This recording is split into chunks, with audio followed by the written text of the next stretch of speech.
A paz do Senhor, nós estamos na disciplina Panorama da Bíblia. Aqui é o professor Marco Antônio de Castro Faleiras, meu nome completo. Essa disciplina é do ramo da Teologia Bíblica.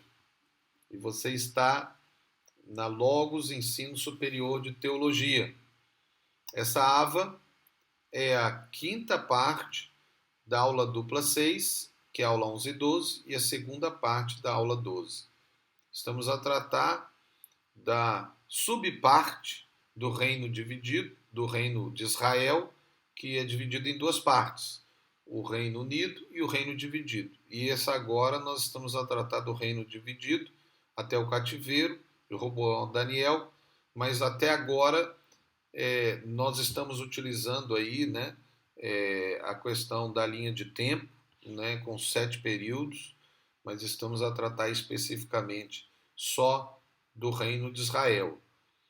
E nós vamos mostrando aí, né, a construção daquela linha de tempo, né, e com todas as realidades que nós já falamos nas outras avas. Espero, se você tiver dúvida, retorne, ouça de novo, não há problema nenhum em ouvir e ver de novo, né? Porque essa é uma ava, né? Então, além de ouvir, você pode ver os slides que tem a linha de tempo e alguns comentários, né? Mas nós estávamos tratando do reino dividido e falamos aí do reino do norte, do reino do sul, e mostramos, né, como foi a história até a destruição do reino do norte pela Assíria, né, e com a libertação milagrosa de Deus no tempo de Ezequias, né? Então o reino do norte acabou, né? Eles mais tarde se tornaram samaritanos, e o reino do sul ele ainda prevalece. O reino do norte teve 19 reis, com 9 dinastias, sendo que 7 desses reis foram assassinados e um deles suicidou. Depois nós vamos falar do reino do sul, como foi, mas todos é uma dinastia só, a dinastia de Davi. Só que agora nós estamos chegando nessas avas finais dessa aula dupla, na destruição do reino de Judá, né? Quando depois eles foram levados para o cativeiro. E o que foi isso? Foi o Império Babilônico, né? E o fim do reino de Judá, porque o reino de Israel já tinha terminado. Mas logo que ficou o senhor da situação na Mesopotâmia, ao ano de 702, Senaqueribe partiu para o ocidente em uma campanha, submeteu todos os pequenos estados rebeldes. Todo o reino de Judá foi ocupado pelas tropas de Senaqueribe, e o rei Ezequias, cercado em Jerusalém, foi cercado, né? Judá estava dominada, Jerusalém estava cercada, ou seja, estava acabado. Eles não tinham chance nenhuma contra aquele poderoso exército. Ezequias pagou um tributo para tentar se safar da destruição, mas Senaqueribe não aceitou. E aí aconteceu um milagre, né? Quando ele mandou cartas, o Senaqueribe mandou cartas, né, através do capitão dele, falando que Deus é esse que vai te libertar. E aí Ezequias foi no templo, né, que ainda estava lá o templo, né, de Salomão, e ele apresentou as cartas, e aí Deus interveio, né?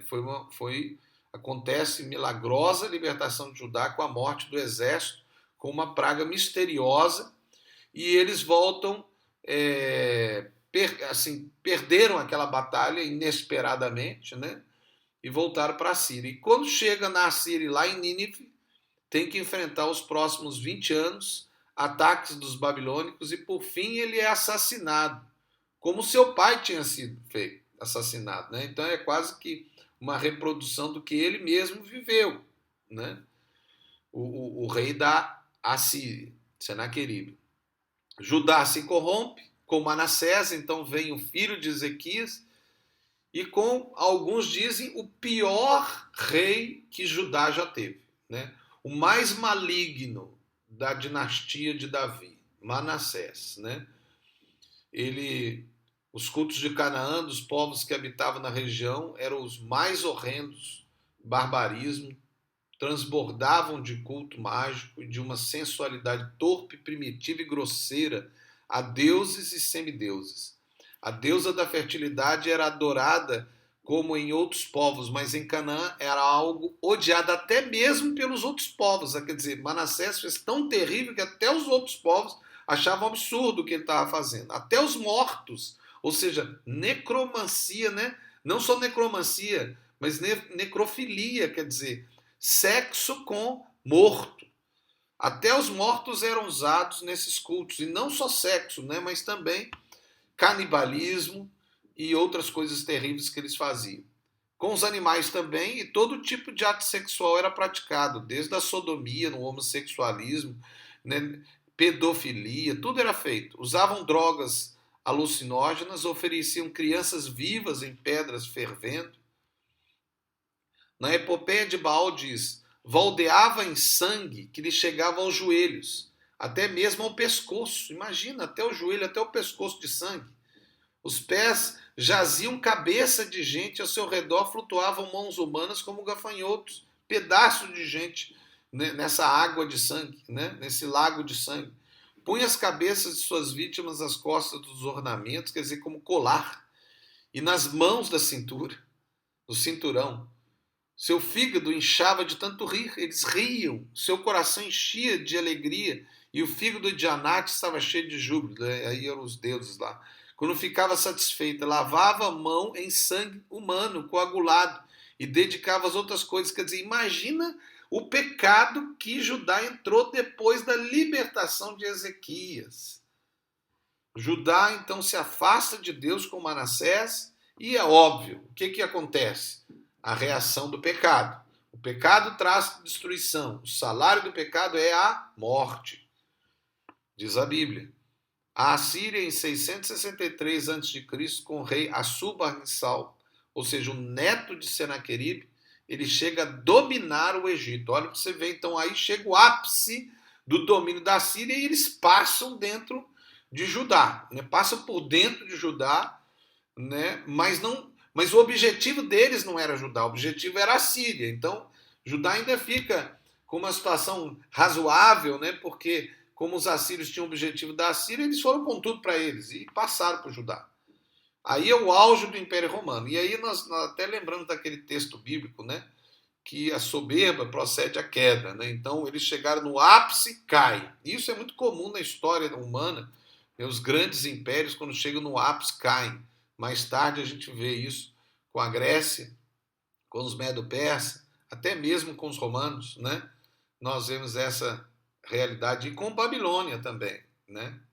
Então você vê aí, né, com Manassés, né, depois de Ezequias, e aí está o grande domínio dos assírios, né? Então eles chegaram mesmo a dominar até mesmo o Egito e dominaram toda aquela região mesopotâmica, até mesmo Babilônia, apesar de que Babilônia ainda tinha uma reação, né? Mas se tornaram vassalos de Assurbanipal, em 660 a.C.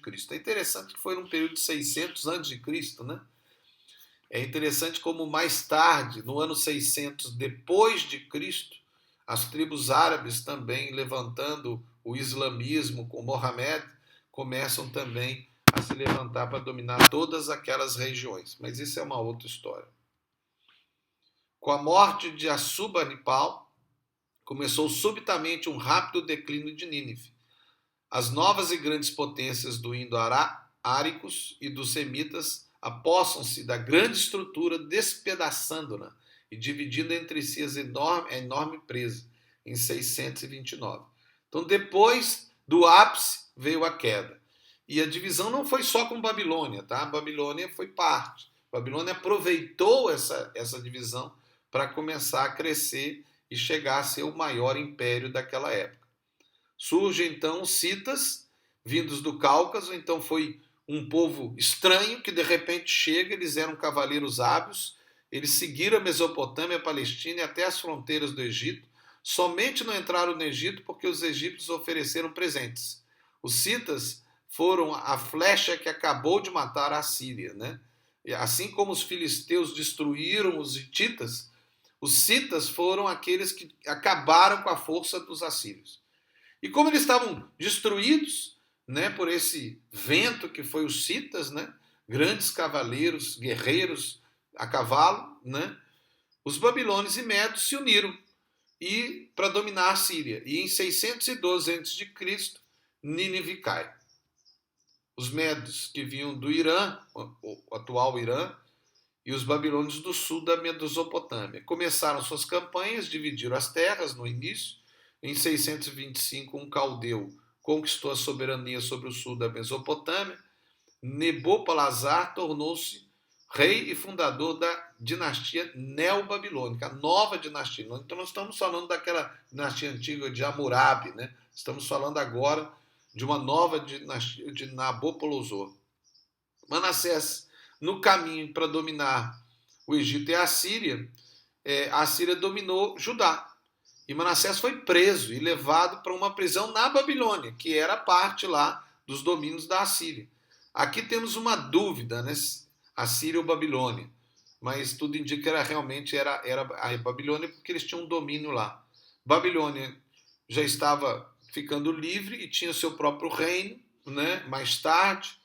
Manassés, então, tem a história maravilhosa do arrependimento, uma coisa assim, que é só bíblico mesmo, né? Esse homem mau, esse rei mau, com tudo que ele fez, ele se arrependeu. Né? E seu neto no trono fez as reformas espirituais. Com a queda de Nínive, as tropas assírias fugiram e os egípcios vieram em seu apoio com o faraó Neco. O exército egípcio atravessou Judá no Megido, né? O vale do Megido, também chamado Armagedon, né? E Josias os enfrentou com medo do apoio aos assírios, né? Esse que era um descendente de Manassés. E aí Josias morre no Egito, né? Como eu disse, Megido, que é o vale do Megido, Armagedon, né? Que depois é conhecido no livro de Apocalipse até, né? Mais ficou famoso, né? Com a batalha que apocalipticamente vai acontecer, né? Que é o Armagedon, que é um vale, é um lugar mesmo, né? E é interessante como aquela terra foi terra de guerras, né? E ali morre Josias. E aí nós estamos agora no final do reino de Judá, né? Em que após esse término do reino da Assíria, né, com Manassés é preso, ele se arrepende, Deus o perdoa, ele faz uma oração bonita que está lá na Bíblia, né? O seu neto assume o trono, ele faz uma aliança ainda com os assírios, né? Mas infelizmente ele não consegue, e aí tem um problema dele com o Egito, né? E aí então Judá vai se enfraquecendo, chegando em Josias, né? E Josias, nós podemos considerar de fato o último grande rei, né? Grande não, mas o último rei, né, que atuava ali em Israel. Nós temos então aí o Ezequias, o filho dele Manassés, depois veio Amon e aí veio Josias. Depois de Josias, a coisa ficou confusa. Nós vamos ver na próxima ava, né, mas ficou muito confusa, né? Porque a partir dali a Babilônia aparece. E quando a Babilônia aparece, aí a coisa fica confusa, porque um elevado até tirado põe o tio, e aí virou confusão mesmo. Então Josias, de fato, foi aquele que seguiu a linha, né? Pode-se dizer 16 reis, mas na verdade nós temos 20 reis em Judá e 5 foram assassinados. Olha que coisa triste em Judá, né? Assim como aconteceu lá em Israel. Lá foram 19, 7 assassinados e um suicidou. E em Judá foram 20 reis e 5 assassinados. Aqui é o professor Marco Faleiro, na disciplina Panorama da Bíblia, e nós estamos na Logos Ensino Superior de Teologia. Que Deus os abençoe. E agora veja a última ava, né? Terminando aí o tempo do reino dividido, com a destruição do reino de Judá e o cativeiro indo para a Babilônia. Deus os abençoe. Amém.